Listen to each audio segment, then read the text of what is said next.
मुद्रा का उद्भव। मुद्रा का उद्भव, इसके पहले आप देखते हैं वस्तु विनिमय। वस्तु विनिमय प्रणाली में आने वाली कठिनाई। इसके बाद देखते हैं मुद्रा का उद्भव। मुद्रा का उद्भव कैसे और कब हुआ? मुद्रा का उद्भव कैसे और कब हुआ, इसकी खोज पाना असंभव और कठिन कार्य है। इसको खोज पाना क्या है? असंभव और कठिन है। मुद्रा की खोज कब हुआ, कैसे हुआ, इसकी खोज कर पाना संभव नहीं, कठिन है, असंभव है। मात्र इतना अवश्य कहा जा सकता है कि मानव सभ्यता की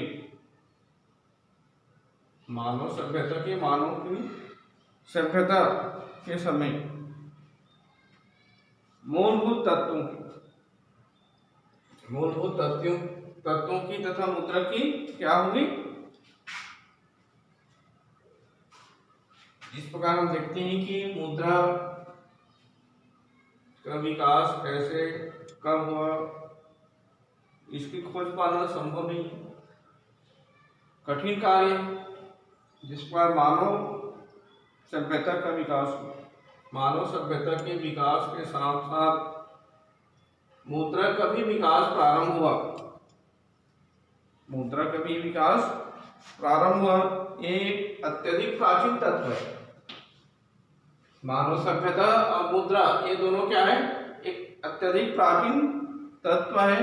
मात्र मानव सभ्यता के क्रमिक हम देखें मानव सभ्यता के क्रमिक विकास के साथ साथ मुद्रा का भी क्रमिक विकास होता गया।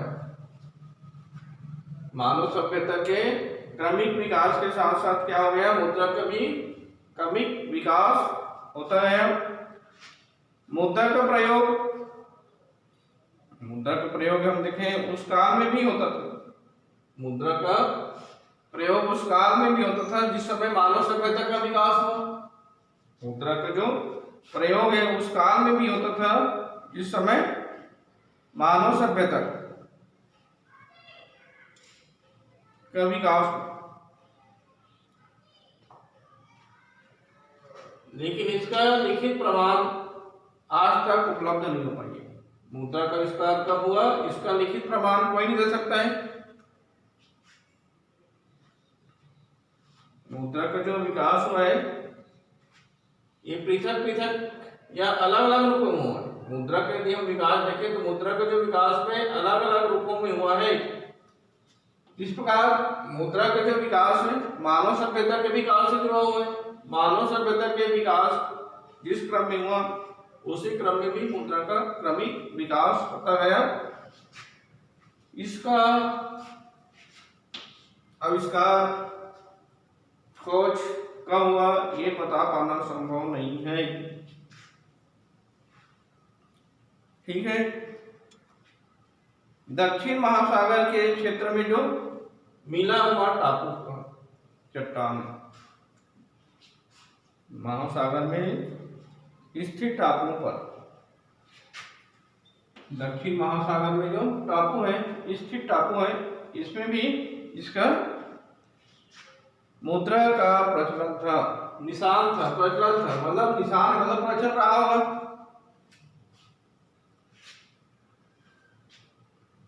इस प्रकार मुद्रा के जो विकास है उसका क्रम भी बदलता गया।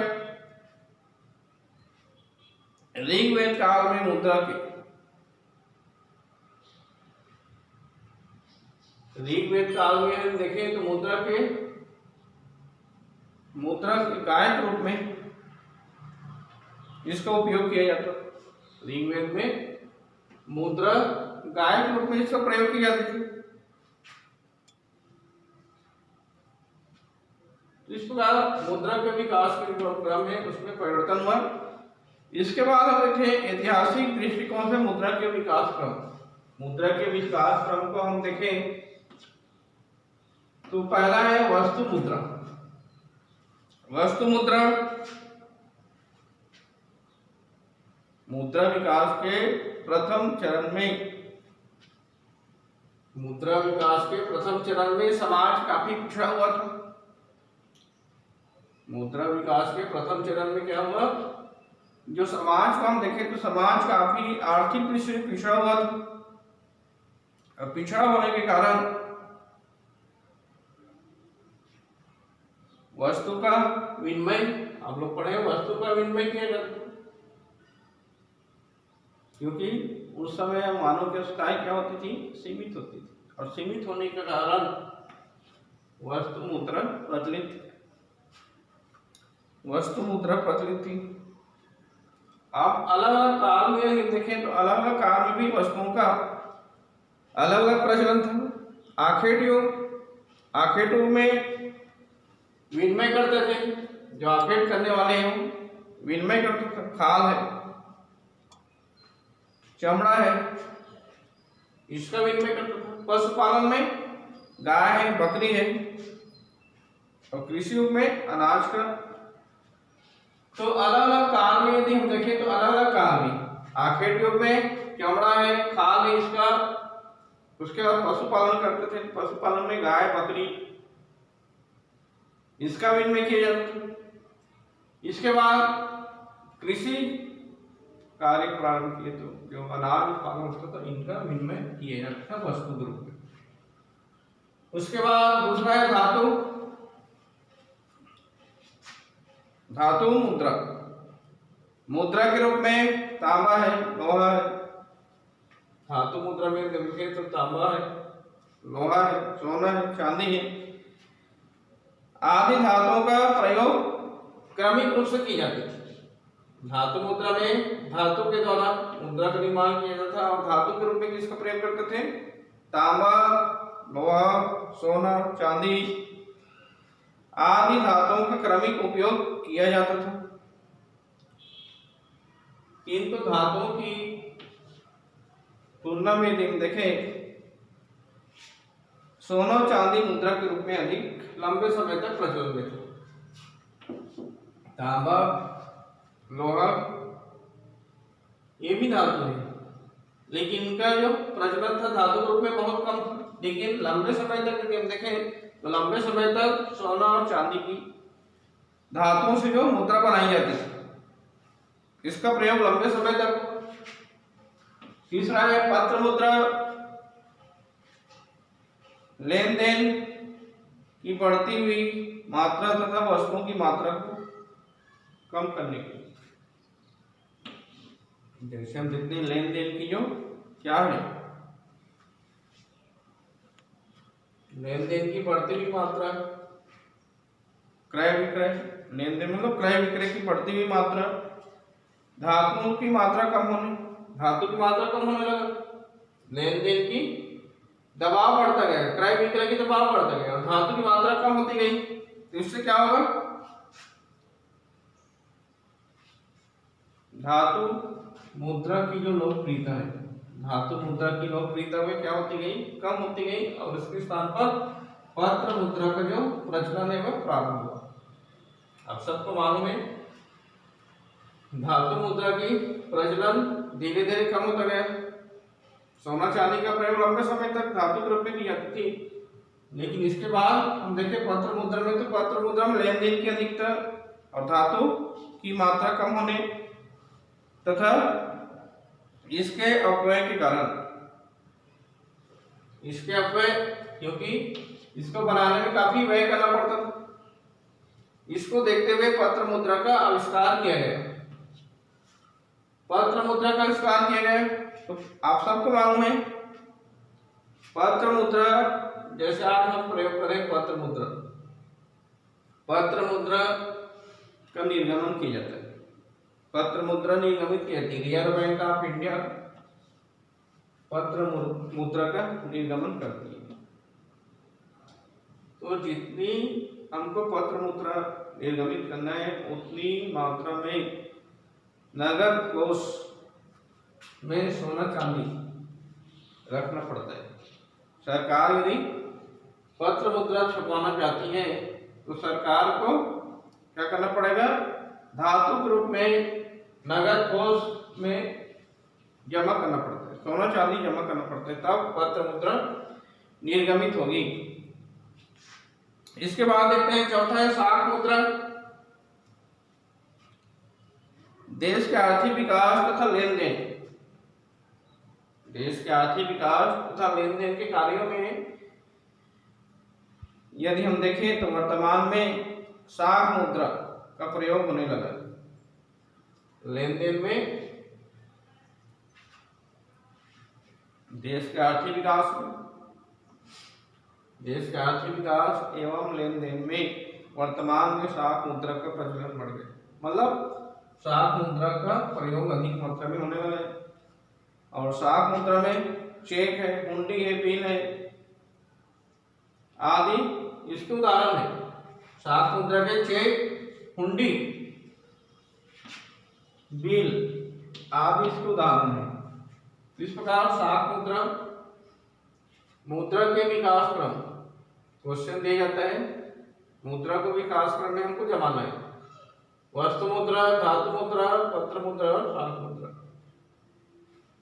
इसके बाद मुद्रा के कार्य, मुद्रा के अर्थ देख सकते हैं। मुद्रा से आप क्या समझते हैं? मुद्रा एक ऐसी धातु है, मुद्रा एक ऐसी वस्तु है, मुद्रा एक ऐसी वस्तु है जिसका उपयोग अधिक मात्रा में किसमें किया जाता है? विनिमय के माध्यम के रूप में, मूल्य के मापक के रूप में और मूल्य के संचय के रूप में। मुद्रा एक ऐसी वस्तु है जिनका उपयोग, मुद्रा एक ऐसी वस्तु है जिनका उपयोग किसके रूप में? भुगतान के रूप में, विनिमय के माध्यम, मूल्य के मापक तथा मूल्य के संचय के रूप में स्वतंत्र एवं समान रूप से, स्वतंत्र एवं समान रूप से स्वीकार किया जाता है। ठीक है, मुद्रा एक ऐसी वस्तु है जो मूल्य के मापक के रूप में, मूल्य के संचय के रूप में, विनिमय के माध्यम के रूप में इसको क्या करते हैं? स्वीकार करते हैं। सभी व्यक्ति, सामान्य व्यक्ति लेन देन में इसको स्वीकार किया जाता है। ये मुद्रा का अर्थ है। ठीक है, अब देखते हैं मुद्रा के कार्य। मुद्रा के कार्य को 3 भागों में बांटा गया है: प्राथमिक कार्य, गौण कार्य और आकस्मिक कार्य। 3 कार्य है मुद्रा के: प्राथमिक कार्य, मुद्रा के गौण कार्य और मुद्रा के आकस्मिक कार्य। तो पहला हम देखते हैं मुद्रा के प्राथमिक कार्य। इसमें पहला है विनिमय का माध्यम। मुद्रा का सबसे महत्वपूर्ण कार्य क्या है? विनिमय का माध्यम। मुद्रा के द्वारा क्या किया जाता है? वस्तु और सेवाओं का विनिमय किया जाता है। मुद्रा के द्वारा क्या किया जाता है? वस्तु और सेवाओं का विनिमय किया जाता है, क्योंकि मुद्रा को सभी स्वीकार करते हैं, सभी व्यक्ति मानते हैं, सभी को स्वीकार्य है। और स्वीकार्य होने कारण हम इनके द्वारा वस्तु और सेवाओं का क्या करते हैं? क्रय विक्रय करते हैं, लेन देन करते हैं।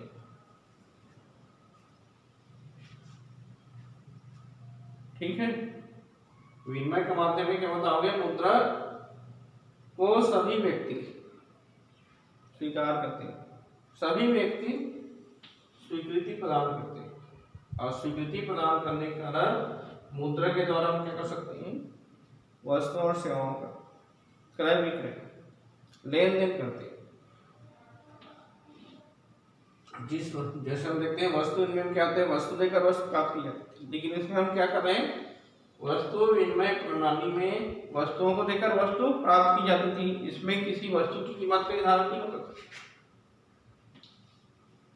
लेकिन मुद्रा के द्वारा हम क्या कर रहे हैं? जो भी वस्तु या सेवा प्राप्त करना चाहते हैं, जो भी वस्तु या सेवा प्राप्त करना चाहता है या खरीदना चाहते हैं, हमको क्या करना पड़ता है? मुद्रा के रूप में उसकी कीमत चुकानी पड़ती है, खरीदी जाती है, बेची जाती है, इसके माध्यम मुद्रा के माध्यम से। आज यदि हम देखें तो वर्तमान में मुद्रा के माध्यम से वस्तुओं का, सेवाओं का क्रय विक्रय कहते हैं, खरीदी बिक्री की जाती है, खरीदी जाती है, बेची जाती है। कोई भी वस्तु हम खरीद सकते हैं। दूसरा है मूल्य का मापक। मुद्रा का दूसरा कार्य है मूल्य का मापक। मूल्य का मापन मुद्रा का दूसरा प्राथमिक कार्य है। मुद्रा का दूसरा प्राथमिक कार्य क्या है? मूल्य का मापन करना, मापना। मुद्रा के इस कार्य को लेखे अथवा हिसाब की, मुद्रा के इस कार्य को हम देखें, लेखा जोखा जिसको हम कहते हैं, हिसाब किताब की इकाई भी कहा जाता है। मुद्रा का जो सामान्य गुण है मापक का काम करता है। मुद्रा में मूल्य मापन का कार्य करता है। इस प्रकार मुद्रा का मापक। अब उदाहरण द्वारा देखें, जैसे 20 रुपये किलोग्राम शक्कर, 100 रुपया प्रति मीटर कपड़ा, 50 रुपया लीटर पेट्रोल। ये क्या है? 20 रुपया किलो शक्कर है, 100 रुपया प्रति मीटर कपड़ा है, 50 रुपया डीजल पेट्रोल की कीमत है। ये क्या है? इसको हम मुद्रा द्वारा क्या कर रहे हैं? माप रहे हैं, मुद्रा चुका रहे हैं। जिसको हम खरीदते हैं, कपड़ा खरीद रहे हैं तो 100 रुपये मीटर के हिसाब से कपड़ा खरीद रहे हैं, जिसको हमको मुद्रा के रूप में चुकाना है। पेट्रोल डीजल आप खरीद रहे हैं तो पेट्रोल डीजल के रूप में आपको चुकाना पड़ रहा है। उसी प्रकार हम देखते हैं कीमत, किसी वस्तु की कीमत भी आंकी जाती है।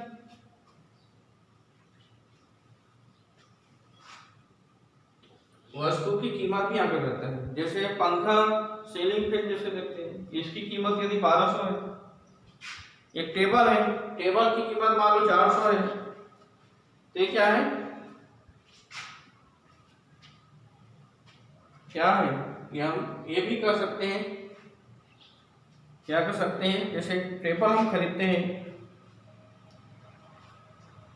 और पंखा खरीदते हैं, इसकी यदि हम तुलना करें, तुलना भी कर सकते हैं मुद्रा के द्वारा, किसी वस्तु की तुलना कर सकते हैं। इसकी कीमत मान लो पंखे की कीमत 1200 है और एक मेट है, इसकी कीमत, टेबल की कीमत मान लो 400 रुपया।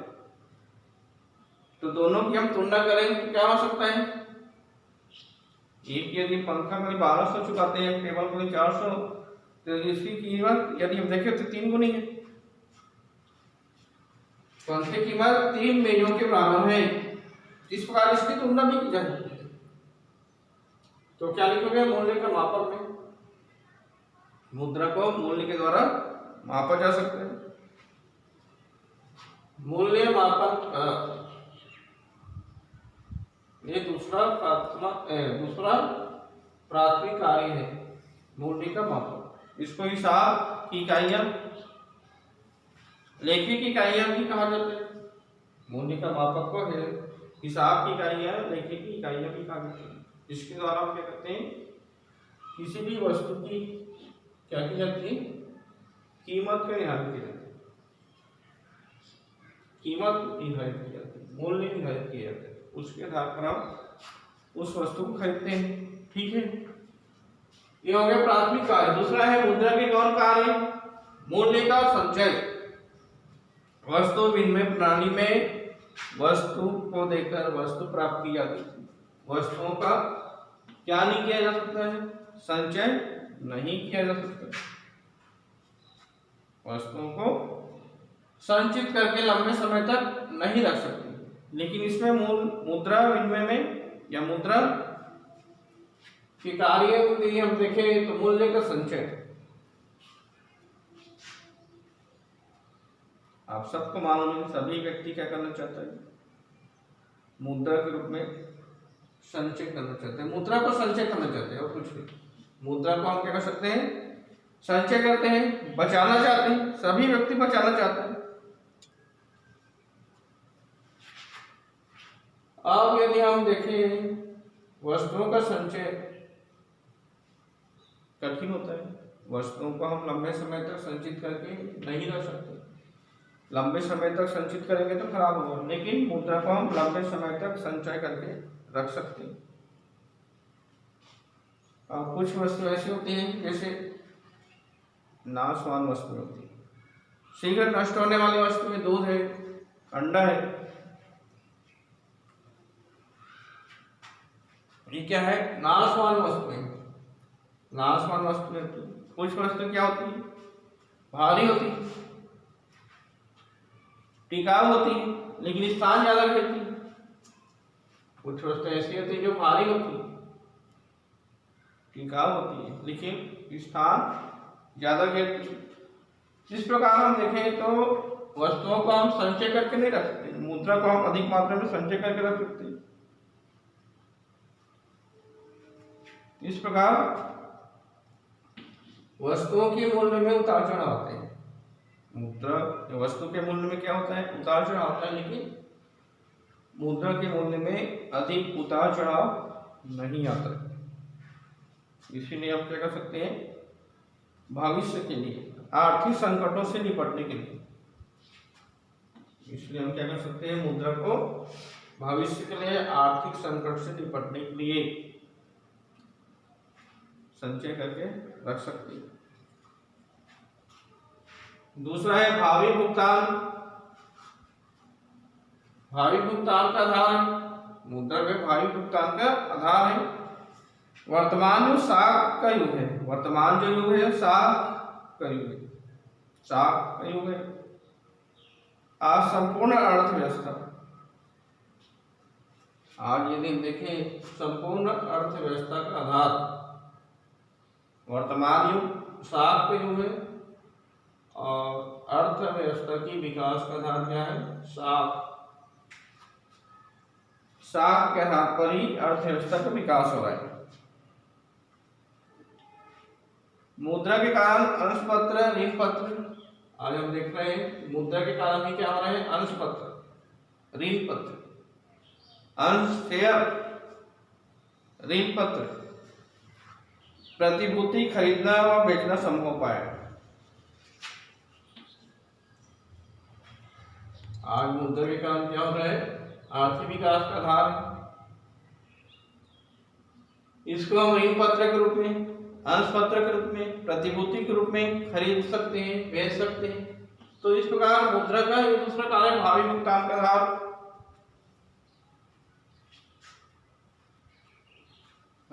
तीसरा है मूल्य का हस्तांतरण। वस्तु विनिमय प्रणाली में अनेक कठिनाइयां आती थी, वस्तु देकर वस्तु प्राप्त की जाती थी, इसको एक स्थान से दूसरे स्थान लाने ले जाने में समस्या होती थी, कठिनाइयां होती थी। लेकिन आज मुद्रा मूल्य के हस्तांतरण को संभव बनाती है। आज हम देखें मुद्रा एवं मूल्य के हस्तांतरण को आसान बना दिया है, संभव बना दिया है, जिसके माध्यम से परिवहन के साधनों के विकास के फलस्वरूप, आज यदि हम देखें परिवहन की जो साधन है, इसके विकास के परिणाम स्वरूप व्यक्ति में एक स्थान से दूसरे स्थान क्या हो रहे?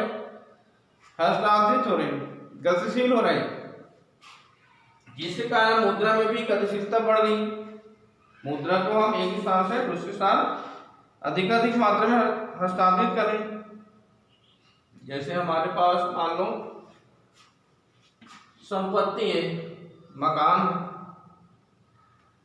संपत्ति है, मकान है। वस्तु विनिमय प्रणाली में सबसे पहले हम देखते हैं वस्तु विनिमय प्रणाली में हमारे पास संपत्ति है, मकान है। इसके द्वारा हम अन्य वस्तु खरीदना चाहें तो हम एक स्थान से दूसरे स्थान इसको हस्तांतरित नहीं कर सकते। लेकिन आज परिवहन साधनों के कारण व्यक्ति में एक स्थान से दूसरे स्थान हस्तांतरित हो रहे हैं। मान लो व्यक्ति है जंगीरी से कोई भोपाल में जाकर बस जाता है, तो जंगीरी की जो संपत्ति है, मकान है, इसको बेच करके मुद्रा प्राप्त करते हैं और उस मुद्रा के द्वारा वो भोपाल में संपत्ति, मकान खरीद सकते हैं। किस प्रकार में हो गया? मूल्य का भी हस्तांतरण किया जा रहा है। ठीक है। इसके बाद मुद्रा के आकस्मिक कार्य, तीसरा है मुद्रा के आकस्मिक कार्य। तो पहला है राष्ट्रीय आय का मापन। मुद्रा के आकस्मिक कार्यों में, मुद्रा के जो आकस्मिक कार्य है इसमें राष्ट्रीय आय का मापन संभव नहीं था। वस्तु विनिमय प्रणाली में हम देखें तो वस्तु विनिमय प्रणाली में राष्ट्रीय आय का मापन संभव नहीं होता, क्योंकि उस समय वस्तु की कीमत नहीं आंकी जाती थी। लेकिन आज मुद्रा के आविष्कार के परिणाम स्वरूप राष्ट्रीय आय का मापन संभव पाया है। हम मुद्रा के द्वारा क्या कर रहे हैं, राष्ट्रीय आय का मापन कर रहे हैं, जिसके कारण आज विभिन्न प्रकार की जो उत्पादित वस्तुएं, जिसके कारण हम देख रहे हैं विभिन्न प्रकार की उत्पादित वस्तुएं हैं, सेवाएं हैं, इसका भी मापन संभव हो पाई है और इसको मूल्यों के द्वारा मापा जाता है। क्या बताओगे, वस्तु विनिमय प्रणाली में राष्ट्रीय आय का मापन संभव नहीं हो पाता। वस्तु विनिमय प्रणाली में राष्ट्रीय आय का मापन संभव नहीं हो पाती थी। क्यों? क्योंकि हम वस्तु के द्वारा वस्तु विनिमय करते थे, इसमें किसी वस्तु की कीमत निर्धारित नहीं होती थी। लेकिन आज आर्थिक विकास के परिणाम स्वरूप मुद्रा का आविष्कार हुआ, मुद्रा के द्वारा हम क्या कर रहे हैं, आज राष्ट्र का मापन कर रहे हैं। वस्तु और सेवाओं को हम मुद्रा के द्वारा क्या कर रहे हैं, खरीदी बिक्री कर रहे हैं, इसको मुद्रा के द्वारा मापा जा रहा है। दूसरा है राष्ट्रीय आय का वितरण। मुद्रा के द्वारा केवल राष्ट्रीय आय का मापन ही संभव नहीं है। मुद्रा के द्वारा केवल राष्ट्रीय आय का मापन संभव नहीं, इसके द्वारा हम क्या कर सकते हैं, उत्पादन के जितने साधन हैं, मुद्रा के द्वारा सिर्फ राष्ट्रीय आय का मापन ही नहीं किया जा रहा है, बल्कि राष्ट्रीय आय का वितरण भी किया जा रहा है। उत्पादन के जितने भी साधन हैं, इन सभी साधनों का उसका पुरस्कार दिया जा रहा है। भूमि आपके पास लगान देते हैं, पूंजी है तो आप ब्याज चुकाते हैं, यदि साहसी है तो लाभ प्राप्त करते हैं, मजदूर है तो उनको हम उनकी मजदूरी देंगे। इस प्रकार राष्ट्रीय आय के मापन के साथ साथ इसके वितरण में भी सहायता प्रदान करेंगे। अधिकतम संतुष्टि की प्राप्ति, वस्तु विनिमय प्रणाली में वस्तु देकर वस्तु प्राप्त की जाती थी, उसमें लोगों को अधिकतम संतुष्टि की प्राप्ति नहीं हो पाती। लेकिन आज हम देखते हैं राष्ट्रीय आय के मापन, वितरण के साथ साथ उपभोक्ता को मुद्रा के कारण अधिकतम संतुष्टि की प्राप्ति हुई। वे अपनी उपभोग की आवश्यकता की वस्तु का आसानी से कीमत चुका करके उस वस्तु को भोग करें। इससे क्या होगी, उनको अधिकतम संतुष्टि की प्राप्ति होगी।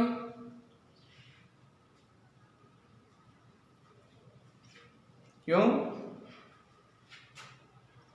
जैसे हम देखते हैं, आप देखें उपयोगिता, सीमांत उपयोगिता, किसी भी वस्तु की कीमत तो चुकाता है उपभोग करने के लिए, तो कहाँ किसी का ही तक उपभोग करते हैं जहाँ तक चुकाई गई कीमत और उपयोगिता बराबर होती है, वहीं तक उस वस्तु का क्या करेंगे, उपभोग करेंगे।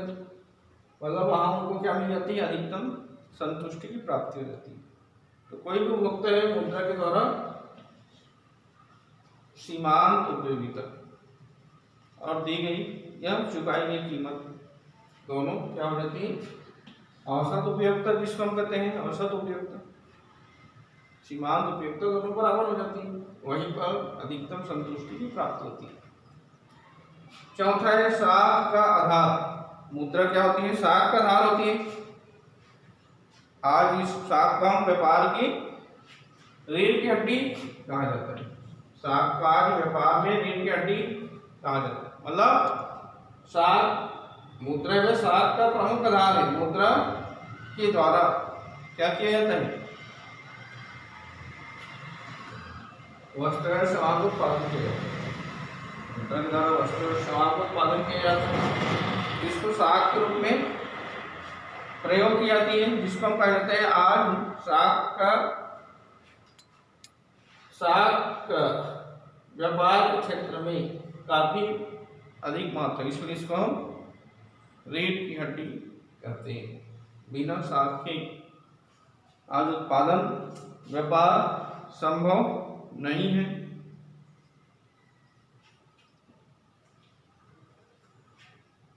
आज हम देखते हैं कि साख मुद्रा जितनी अधिक होगी, आपके पास मुद्रा जितनी अधिक होगी उतना अधिक क्या होगा, आपका विकास होगा। बैंक में आप जितना अधिक पैसा रखोगे उतना अधिक आपको ब्याज मिलेगा, साख की प्राप्ति होगी। आज हम देखते हैं जितने भी उद्योग धंधे, बड़े बड़े उद्योग धंधे, वे साख पर ही आधारित। इस प्रकार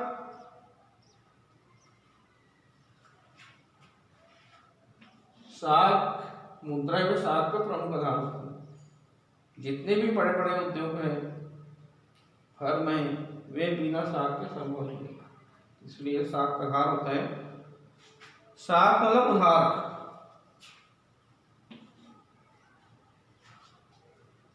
जितने भी बड़े पूंजीपति है, जितने भी बड़े बड़े व्यक्ति हैं, इन सब की क्या होती है, साख होती है, उधार होता है। ये कोई भी फर्म स्थापित करते हैं, बैंक स्थापित, उद्योग भी स्थापित करते हैं, इनको बैंक से लोन लेना पड़ता है। इसी को हम साख का भी आधार होता है। साख के रूप में हमको मुद्रा प्राप्त होता है। पूंजी की उत्पादकता, मुद्रा है वे पूंजी की उत्पादकता में वृद्धि करती है। मुद्रा भी पूंजी की उत्पादकता में वृद्धि करती है। आपके पास मुद्रा है, आप कम उत्पादन क्षेत्र से अपने मुद्रा को निकाल कर अधिक उत्पादन क्षेत्र में लगा सकते हैं, जहाँ उत्पादन अधिक हो रहे हैं। मतलब हमको जहाँ लाभ की प्राप्ति हो रही है वहां से हम अपनी पूंजी को हटा करके जहाँ आपकी लाभ हो रहा है वहां हम अपनी पूंजी को लगा सकते हैं। इस प्रकार उत्पादकता में, पूंजी उत्पादकता में वृद्धि होती है। पूंजी को कम उत्पादन व्यवसाय से निकाल कर पूंजी को हम क्या कर सकते हैं, कम उत्पादन, जहाँ उत्पादन कम हो रहे हैं वहां से हम निकाल करके जहाँ हमको अधिक लाभ की प्राप्ति हो रही है, जहाँ अधिक उत्पादन हो रहे हैं वहां हम अपनी पूंजी को, मुद्रा को लगा सकते हैं। इस बार पूंजी की उत्पादकता में वृद्धि होती है। ये हो गया मुद्रा के आकस्मिक कार्य। तो ये आपको ध्यान रखना है, मुद्रा का उद्भव, इसके बाद मुद्रा का अर्थ, मुद्रा के कार्य, मुद्रा के प्राथमिक कार्य, मुद्रा के गौण कार्य, मुद्रा का आकस्मिक कार्य। यदि आपको परीक्षण दिया जाता है मुद्रा के कार्यों को बताइए, तो आप लाइन से 5 कार्य लिख सकते हैं। आकस्मिक कार्य दिया गया है, आकस्मिक कार्य लिखोगे। गौण कार्य दिए, गौण कार्य लिखोगे। यदि प्राथमिक कार्य दिए, प्राथमिक कार्य। अलग अलग याद भी करना है आपको, ठीक है।